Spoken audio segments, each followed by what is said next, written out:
Welcome to another episode of Doulas. Today we're going to talk about vengeance.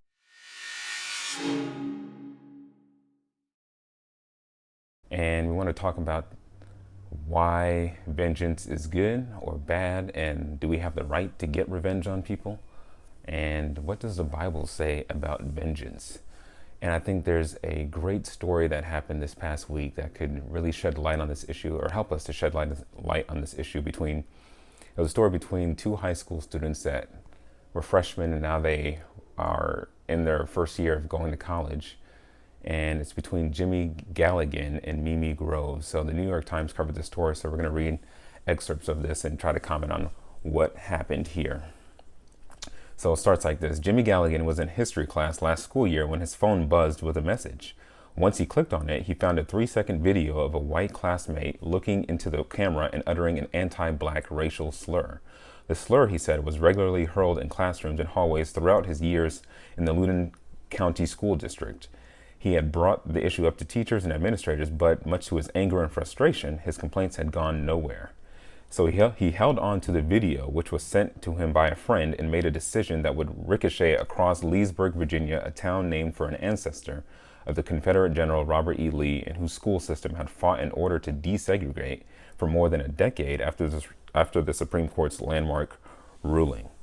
So obviously you can see where this is going. He had heard this racial slur uttered by this white student, and he did not like it. He went to the administrators to complain, but they really didn't do anything about it. But he held on to the video, which was sent to him by a friend, and made a decision that would ricochet across Leesburg. So he held on to this video. This is way back in 2016 when they were freshmen. So he held on to this video all the way up until now in 2020, and we'll continue reading and find out what happened here. So he says this: I wanted to get her where she would understand the severity of that word. Mr. Galligan, he's 18, his mother is black, his father's white. And this student that said this word was Mimi Groves. So he tucked the video away, deciding to post it publicly when the time was right. So, and this past summer, Mimi Groves, she had posted on social media that during the killing of George Floyd and the protests that were going on, she said she urged people to protest, to donate, and sign a petition, rally, and do something in support of the Black Lives Matter movement. So she, again, based on her actions just this past year, she would seem not to be a quote racist. However, the story continues that once she was entering college, she was a cheerleader. She had high hopes. She had done, her parents had talked about how she had tried to make sure she did everything right to get into the University of Tennessee. But after the video was posted on social media by Mr. Galligan, story says this: Miss Groves was removed from the university's chair team. She then withdrew from the school under pressure from admissions officials, who told her they had received hundreds of emails and phone calls from outraged alumni, students, and the public. So over this video she made when she was a teenager, when she was just able to drive, Jimmy Galligan held on to it and waited for the right time when she was trying to get into the college of her dreams. She was a cheerleader on a really high performing cheer team, I think a national champion cheer team. And he posted a video right at the apex of her success, or at least her trajectory. Her star was about to take off in college. It seemed that way. So the admissions official that talked to Miss Groves said, quote, "They're angry and they want to see action." And the action was that they told her that she would not be welcomed at the campus, and she would have to find another way to go to school. And so the story goes on and says, in one sense, the public shaming of Miss Groves underscores the power of social media to hold people of all ages accountable, with consequences at times including harassment and both online and real world cancellation. But the story behind the backlash also reveals a more complex portrait of behavior that for generations had gone unchecked in schools in one of the nation's wealthiest counties, where black students said they had long been subjected to ridicule. Miss Groves was being punished for behavior that had long been tolerated. And this is her defense of the video. Ms. Groves said, "At the time, I didn't understand the severity of the word or the history and context behind it because I was so young. And she added that, quote, all the songs we listen to, and I'm not using that as an excuse, had this slur in it. And she also went on to say, quote, how can you convince somebody that has never met you and the only thing they've ever seen of you is that 3-second clip? So just think about this. Her life is pretty much derailed going forward because of a 3-second clip that she posted when she was 15 or 16 years old. When she posted that, and it was really to a friend. It wasn't publicly. She just sent it to a friend, but her friend sent it to others, and that's how it got out. So now she loses her cheer place, her cheer membership. She is pretty much forced out of the university, and now the story went on to say that she's going to community college right now and just really trying to recover from this just completely earth-shattering video that completely wrecked her career. So this guy held on to it for 4 years, though. If you think about it, 4 years he held on, waiting for the right time to set this girl up and to ruin her life. So the story goes on, and her parents, who are just completely flabbergasted by this, they said their daughter was being targeted by a social media mob for a mistake she made as an adolescent, and they urged university officials to assess her character by speaking with her high school and cheer coaches. Instead, admissions officials gave her an ultimatum: withdraw or the university would rescind her offer of admission. And her mom said, Mrs. Grove said, quote, we just needed it to stop, so we withdrew her, adding that the entire experience had vaporized 12 years of her daughter's hard work. They rushed to judgment, and unfortunately, quote, it's going to affect her for the rest of her life. So just think about that, a 3-second video that a guy who was offended by it held on to and then broadcasted it at the point in her life where she was trying to enter into the college of her dreams and be part of the cheer team. And her mom even said 12 years worth of work is now gone because of a 3-second clip. And Mr. Galligan, the guy who set her up and held the video, or not set her up, but just held onto the video and posted it. He said, if I never posted that video, nothing would have ever happened. And because the internet never forgets, the clip will always be available to watch. I'm going to remind myself, you started something, he said with satisfaction. You taught someone a lesson. And he sure did teach her a lesson. And he completely, I wouldn't say ruined her life, but she completely derailed her college career. That's for sure. And she's still trying to recover from that. So, is what he did a good thing? Is what Jimmy Galligan did to Mimi Groves, was that a right thing to do in the light of what God tells us about? Now, when you look at vengeance in the Bible, it's the King James Version, there's about 36 times that it's mentioned. And it talks about how God is a God of vengeance. He will repay, he will visit vengeance on his enemies, he will visit vengeance on the heathen. So vengeance is part of God's character and nature. He will get his day in court, and he will, like the story says, hold everybody accountable for what they do. And Mimi Groves was held accountable in this life for what she did. Now, did Jimmy Galligan have the right to do that? Well, let's take a look. 1 Thessalonians 5:15 says, see that none render evil for evil unto any man, but ever follow that which is good, both among yourselves and to all men. So right there, I think that pretty ends the argument there that Jimmy Galligan should not have done this deed. He should not have held on to a video for 4 years to get back at this woman who didn't really personally insult him, but he took offense to it. And now he thought he had the right to, without any regret, to ruin her college career. And now, some people on the right, I heard this week, were saying, how could you ruin this girl's life? You know, she did one stupid mistake. Or even her mom said she was an adolescent when she did this. This was just a dumb mistake that she did. She doesn't deserve this. So that's really the argument on the other side that people are saying, at least on the right side of the aisle. She didn't deserve this. She doesn't deserve to have her life ruined for a 3-second video clip. However, I think the Bible has a different take on that. And we'll use the example of Moses. Moses was chosen by God to lead the Israelites out of Egypt. Mimi, as far as I know, has not been chosen by God to do anything special.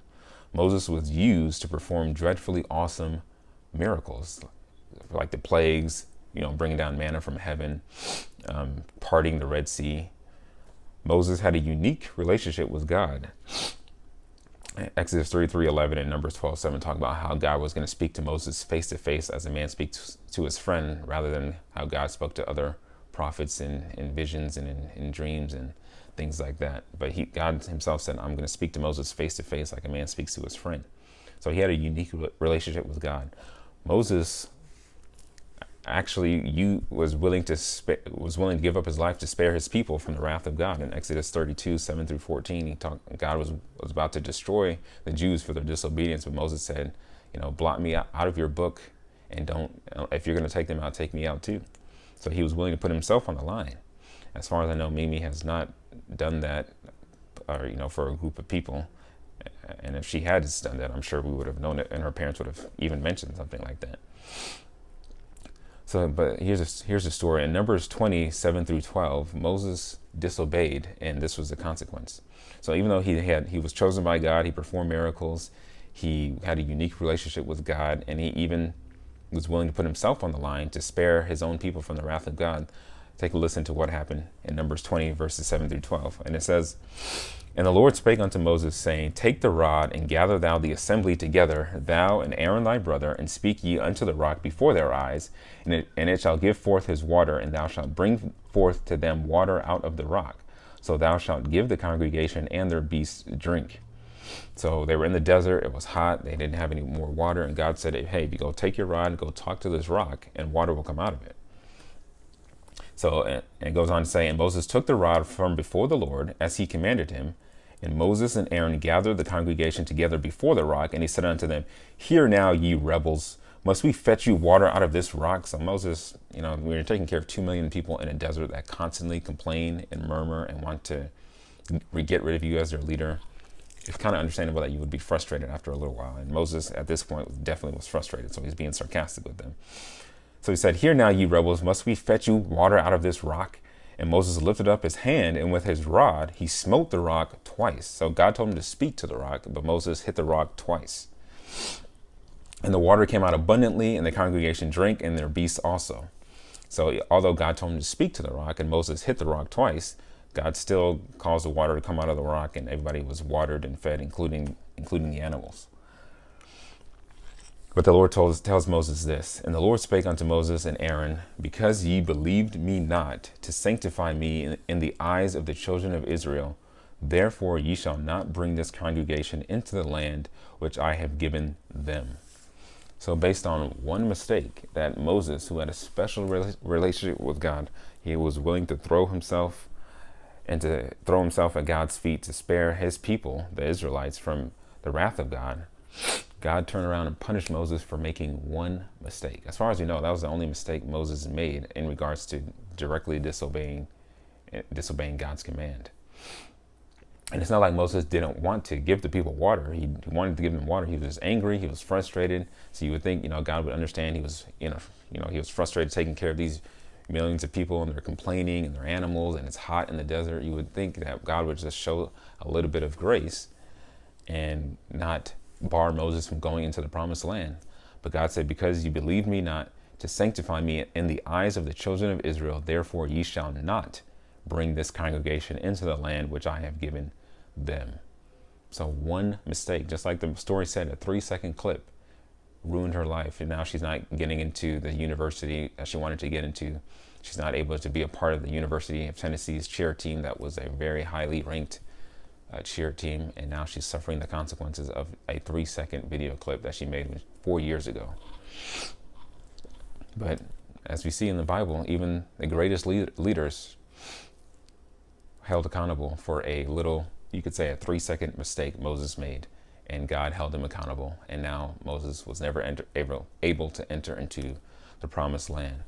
But it goes further than that, because in Matthew 12:36, Jesus himself says, But I say unto you that every idle word that men shall speak, they shall give account thereof in the day of judgment. Every idle word, every slip of the tongue, everything that we say as a man or a woman, we will be held accountable for. Every idle word, it could be something that you don't think you said 5 years ago, 10 years ago, 15, 30, 50 years ago, depending on your age. If you said it long ago, you will be held accountable for that. Every idle word, every careless word that you said to your children, to your spouse, to a friend, everything you said behind somebody's back, behind your boss's back, or to your boss, or things that you've said about the president or about the Democrats or about the Republicans, anybody you said an idle word against, you will be held accountable for it. And Mimi Groves is an example. Now, what Jimmy Galligan did right? No, it wasn't right. He doesn't have that right to visit vengeance upon people, because if we were to dig into his life, we would see things that he should not have done. And God will visit vengeance upon him for his vengeance upon Mimi, because it wasn't his right to visit vengeance upon Mimi. It's only God's right. And a few more examples talk about how one mistake could ruin your life, or one thing that you're holding on to that you ought not to could ruin your life. There's a story in Luke 18:21, verse 25 through 25, about a rich young ruler coming to Jesus. And he says, "What must I do to inherit eternal life?" And Jesus says, "You know the commandments. You know, you shouldn't steal, you shouldn't kill, you shouldn't commit adultery." And the guy says, "Hey, I've done all these things, or I haven't done any of those things. I've kept all these laws from my youth up." And Jesus says, now when Jesus heard these things, he said unto him, "Yet lackest thou one thing." Just one thing he lacks to enter eternal life. He says, "Sell all that thou hast and distribute unto the poor, and thou shalt have treasure in heaven, and come follow me." And it goes on to say in verse 23, "And when he heard this, he was very sorrowful, for he was very rich." So he didn't commit adultery, he didn't murder, he didn't steal, he didn't take God's name in vain. All these things that he claims he never did, which I think by virtue of the fact that he was human, he was probably lying about that. But to give him the benefit of the doubt, let's say he didn't steal, he didn't commit adultery, he didn't lie, he didn't do any of those things. However, because he was willing to hold on to his riches more than to go serve Christ and follow Christ, now we have very good reason to believe that this man is now in hell, because he wasn't willing to give up his riches. He wasn't willing to give up just one thing that held him back. Moses, one disobedient act held him back from the promised land. Mimi Groves, one act from your childhood could ruin your life. One act from my past could ruin my life, because every sin will be held to account, will be brought to account. And the story said, the New York Times story said, that all these, social media is being used to hold people of all ages accountable. People are being held accountable for things that they've said. We might not think that that's fair, because the assumption is we deserve grace. We deserve to have a, quote, second chance. We deserve not to be held accountable for something that, I did when I was young and I was stupid and I was foolish. Of course, you're stupid and you're foolish when you're a teenager, when you're a preteen, you do and say stupid things.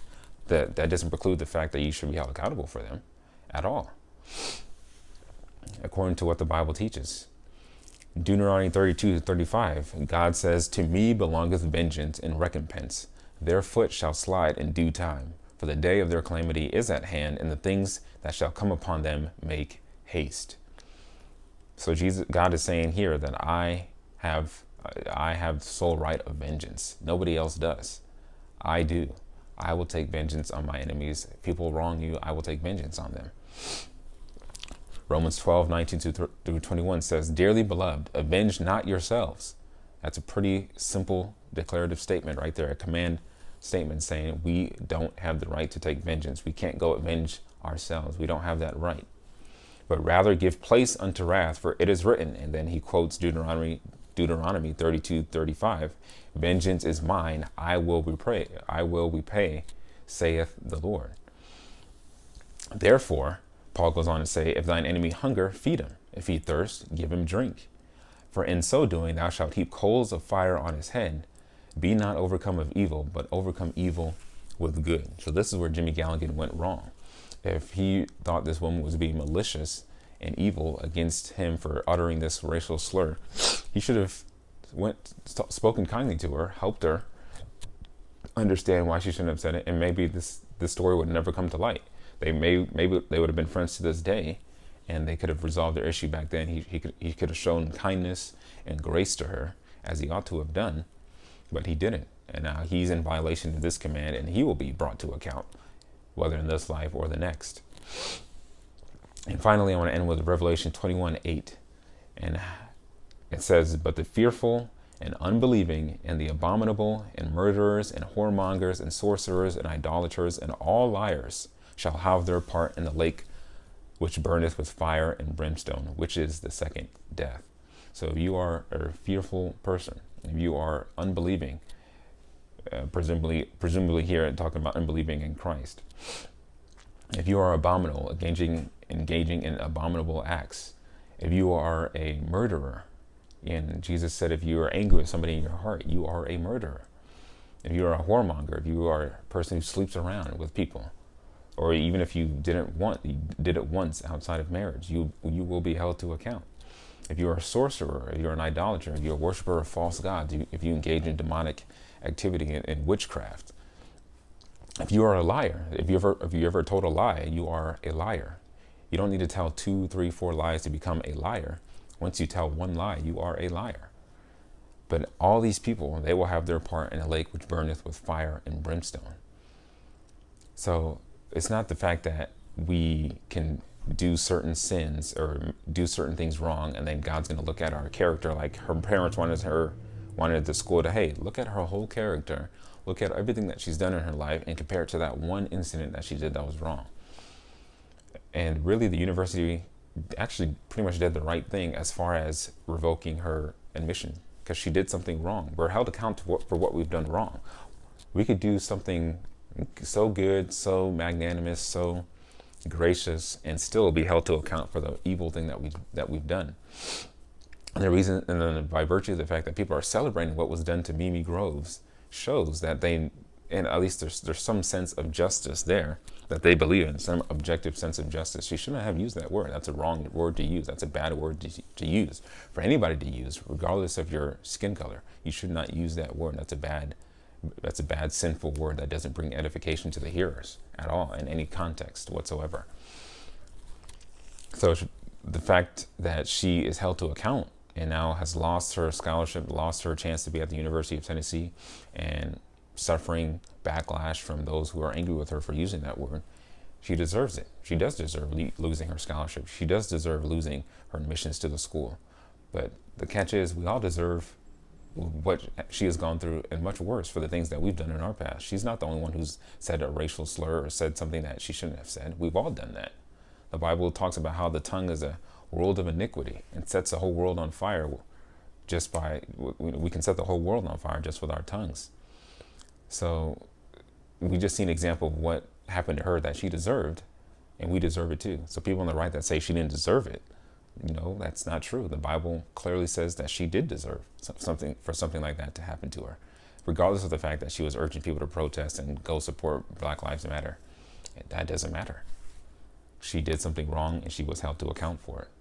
But the people on the left that are celebrating this, be careful, because when your day comes, you will be held to account as well. Even if you get away with it in this life, that's fine, but you will have to give an account at the day of judgment. Jesus said every idle word will have to give account thereof in the day of judgment. Nobody escapes. Nobody gets away. We all will be brought to account. So that was my thoughts on that episode of this week, and I hope you'll come and join me next week, and we'll talk about what happened this past week with the riots at the Capitol building, and talk about why people riot to begin with, and why on the right or on the left it's wrong to riot. So come and join me next time on Doulas.